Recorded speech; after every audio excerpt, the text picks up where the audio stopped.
Oh no, you can see it. This is what happens when SpeedCube Shop is constantly giving you stuff to unbox. Okay, I was not gonna make a competition on this video. I was not gonna make a video on this competition because I didn't practice and I thought I would just do terribly, but then this happened.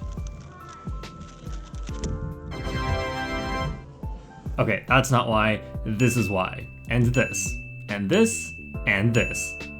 But not this. This one was the least prepared I'd ever been for a cube competition. You know, I have a YouTube channel for this. For a lot of you, I am just the cubing guy, so you might think that I'm always on top of my game. You might look at my WCA profile and think that's just how fast I am at every event. But the secret to good results in multiple events is don't be good at all of them at once. There's only so much time to practice before each competition, so I decided this time well, I didn't decide this, but I just ended up kind of not practicing. Look, it's been a long 2 months. I just wanted a little break. Usually I do take my breaks and then practice before a competition, but I did not this time. I thought I was gonna have this like fire in me start burning a few days before the competition, being like, you can't do poorly. 1.3 million people are gonna see this. But this time there was another voice in my head, and this one was just like, meh. So yeah, very first thing that happens in the competition is I get a 9 seconds +2 +2. In my defense, it was my first time using the new JPerm cube with the discount code JPerm at speedcubeshop.com at this competition, so I didn't expect great results, but it still ended up going pretty well later in the comp. To give you an idea of how unprepared I was, I forgot I'd have to wear this at the competition. It's still really dirty from SpeedCube Shop. I forgot to put it in the wash, so I didn't want to wear it. I signed a contract once, and I think it said I had to have this on at public events. This video is the public event. I still haven't washed it, so I'm not wearing that thing. I don't usually care about my 3x3 results much because if I get bad times, well, usually I haven't practiced it, so whatever. And if I get good times, then I'm the greatest cuber of all time. So after 3x3 is one-handed and I started practicing for it, but the issue is I didn't practice for months. And what happens when you don't practice one-handed for months is I think like your muscles get worse for it. I can't turn it right now. I don't know what happened that day though, but I was turning so well. I was averaging 15 or 16 seconds when if I'm at home and haven't practiced in that long, I average like 18. So I was thinking that this could be the day, and I get 3 good solves and 1 bad solve, and then I DNF the last solve. That was so sad. Now, let me tell you something. I haven't felt this in a long time, but you ever think like, okay, if you put yourself under enough pressure, maybe you'll crack. That doesn't happen to me usually, but in this competition, specifically in one-handed, even though I never practice or care about this event, somehow I started to look at the piece colors and just not even know what to do. And then I would forget my algorithms midway through. Like, I don't know what I did at the end. I never do this G-perm for one-handed. Maybe it's good, I don't know. I don't do it. I don't know why I started this alg, but I didn't know how to finish it. I honestly was just doing turns at the end and not even knowing what I was doing, and my muscle memory was breaking down because I hadn't practiced this in so long, and I don't know why I was so nervous. I guess the thing with one-handed is my average of 17 was just not very good, and I know I can beat it every single time I compete, but something always happens like this, and then it just doesn't happen. Okay, what did I practice leading up to this competition? I practiced 7x7 because I knew in my results both my single and average were over 3 minutes, and at my best in 7x7 I averaged like around 2:45 minutes. So there's a giant gap and I can easily beat this. And that's when I started to realize there's no 7x7 today. There's just 5x5. 7x7 was tomorrow, but today I had nothing that I practiced. And 5x5, ooh, you guys know I like 5x5, so I always feel a little more pressure to get results because people think, oh, he should be good at this, and if he's not, then he's washed up. You guys probably don't actually think this, but it's what I think you guys think, and I feel like for my brain, that's what's more important. So I'm sitting at a table getting ready for 5x5, just warming up, and somehow I'm averaging under a minute, which is crazy because I lose 5x5 skill really fast, and I should be averaging like 102, 103. I don't know, my fingers were on fire that day. So I was like, okay, there's a small chance I get a sub 1 minute average, which doesn't even really matter to me because my best is 57. I didn't record these solves because obviously I wasn't expecting anything from it, but somehow I end off a good average with a 52, and it becomes a 56 average. Never in my life have I averaged 56. I think if you made me do an average right now, I am getting 102. Let me try to explain what happened. So I got really lucky. On 5x5, there's a lot of steps. So usually if you get lucky here, you might get unlucky there, like it tends to balance out. And I didn't get OLL skip, PLL skip. What happened was all the pieces I was looking for were always at the front and the top front. They were never really at the back. So my look ahead for this average was near perfect. If I had this exact same thing happen to me when I was good at 5x5, I probably could have got a 54 average. I've never had anything happen like this before, and it may not look like it, but I think this is the luckiest thing that has ever happened to me in competition. Yes, even luckier than the last layer skip. I think that is more likely than what happened to me in 5x5. And that might be a really bold thing to say as the luckiest thing I've ever gotten in comp when I've gotten a last layer skip before, but I have proof later. To end the day, we had 3x3 one-handed finals, and oh boy, I was doing well that day in one-handed. I wish I had actually practiced in combination with doing that well, but I feel like anytime I'm doing that well, it's when I haven't practiced. No, that's probably not true. It's just the times that stand out in my mind are the times that I haven't practiced because it's very surprising. But yeah, just doing one-handed at this competition kind of gave me the confidence to maybe practice this event, because I feel like I could average 15 seconds if I actually practiced it. It's just like I was turning so well that day and I don't know why. Actually, I want to give a bit of a theory which may work as advice for some of you guys. This is something that I learned a couple of years ago. Every time at competitions, I would just not be turning well and I'd tire out very quickly.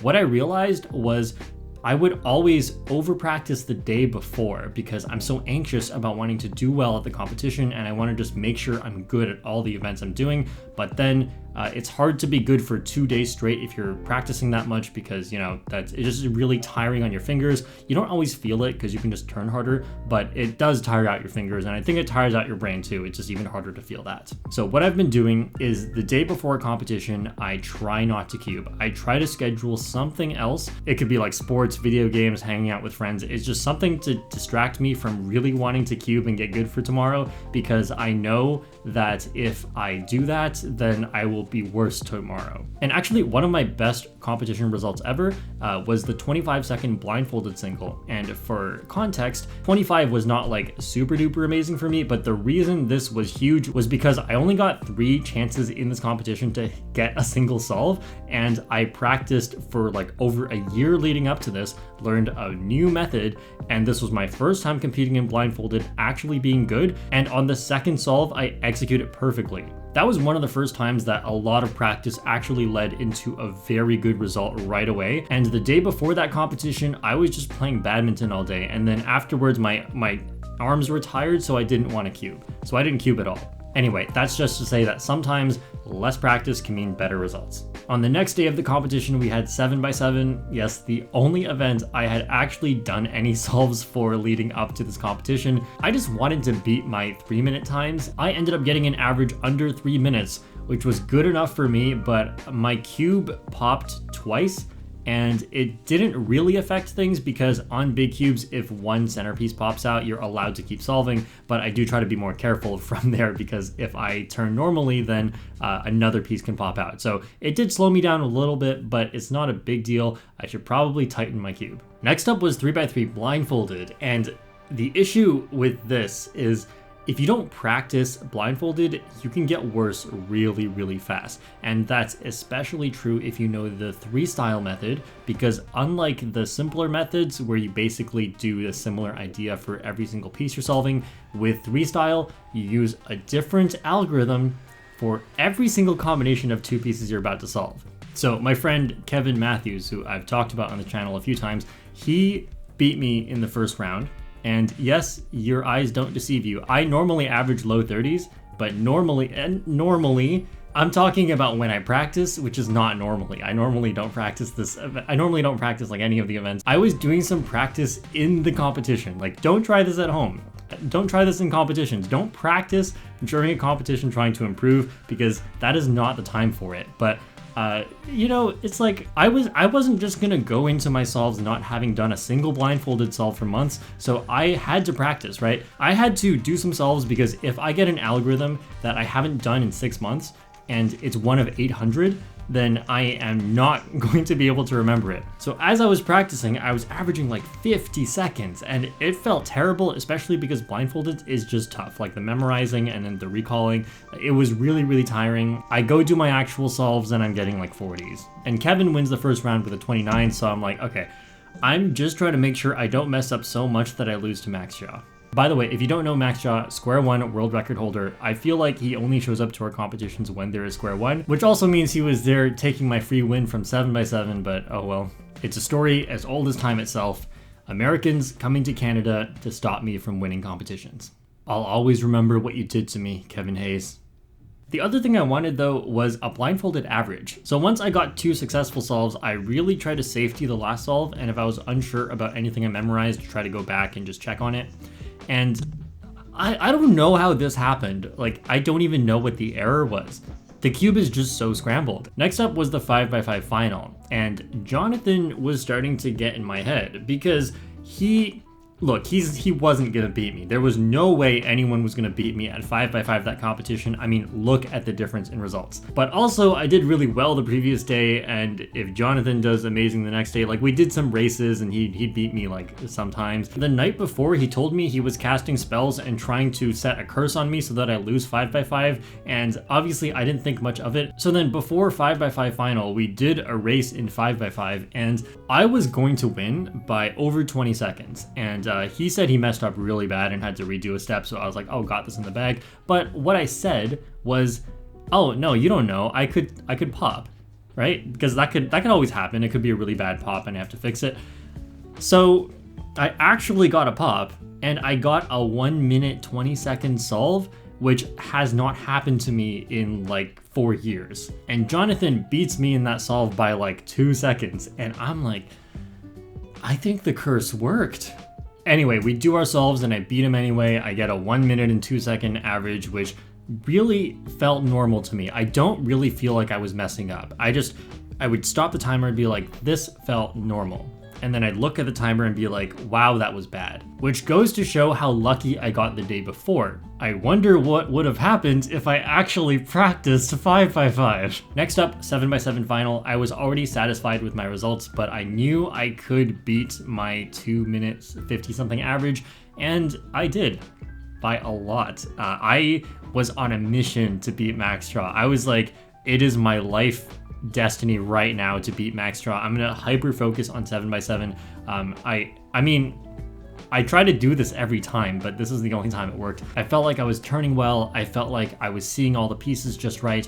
I did have a pop on the 2 minute 39 second solve, which it was just a 1 center pop, so it didn't actually stop me from turning, but it did kind of like make me have to turn more carefully. I don't know how much time I lost there. I usually have a time about 5 seconds worse when this happens to me, so let's say like 5 seconds. And then also there was a time when the cube couldn't turn and I couldn't figure out why. I think this cost about 3 seconds, so this could have been a really low 230 solve, which would have been amazing for me. It didn't happen, but 2 minute 44 average is great. And then I look over at Max and he has a 229 average.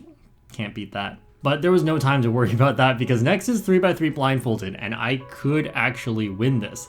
I kept practicing, and somehow that day I went from averaging about 50 seconds to about 40 seconds. I think that's just encountering all the algorithms again. So the last time I had done an algorithm instead of being 6 months ago was a couple hours ago. The very first scramble was actually pretty great, and I end up getting a 32 second solve, which this is the type of thing where if I had actually practiced, it would be around 25. Like, that's how big of a difference it was between how good I was then and how good I should be. On my next solve, I get a 46, and I'm honestly not even mad about that because that's just how good I was that day. And then on the final solve, this was such a lucky scramble, and blindfolded is super dependent on lucky scrambles because what you do is you just memorize where every piece goes, and it's a path throughout the cube, and that path is longer or shorter depending on just the luck of the scramble. So that one was a really short path, and which means I had to memorize less, which means it's easier to memorize,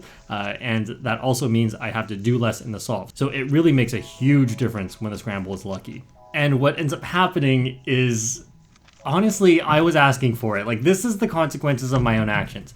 It looks like it was really scrambled at the end, but actually it was just off by 4 corners and 4 edges, which is the same as 1 turn. What happened was I missed 1 turn in the middle of a solve because there was an algorithm that I do, which is actually a good algorithm, but I missed the last D move. And the reason I missed that D move, I even remember thinking this in the solve. I was like, I haven't got this algorithm in months. This is not one that I've encountered today, and it's not an intuitive one, so I tend to mess it up if I haven't done it in a while, and I forgot a move. So instead of getting a 28, I end up getting a DNF. I was pretty disappointed with myself in that moment. Like, okay, what can you do? You haven't practiced, but also 28 and 32 might have been the difference between winning. Turns out it wasn't. I ended up winning, and I guess for now my blindfolded average is still going to be over 2 minutes, but check out this picture. This guy practices regularly. This guy just won the comp. I was so happy. And then in 3x3 finals, I'm actually cubing well and I get 4 G perms followed by an F perm. This is so not fair. I'm just surprised I didn't +2 on any of those G perms. I do this kind of risky finger trick where I do a D move followed by a U2 with 1 finger at the end, and using that cube for the first time in competition made me realize this is a good cube.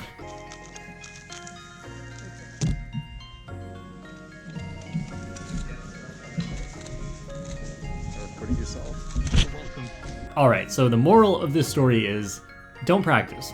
Go to competitions, don't practice. Don't prepare. The algorithms you're about to use in your solves, make sure you haven't done them in the last 6 months. Am I gonna practice for my next comp? I don't know, this one went pretty well. We'll see.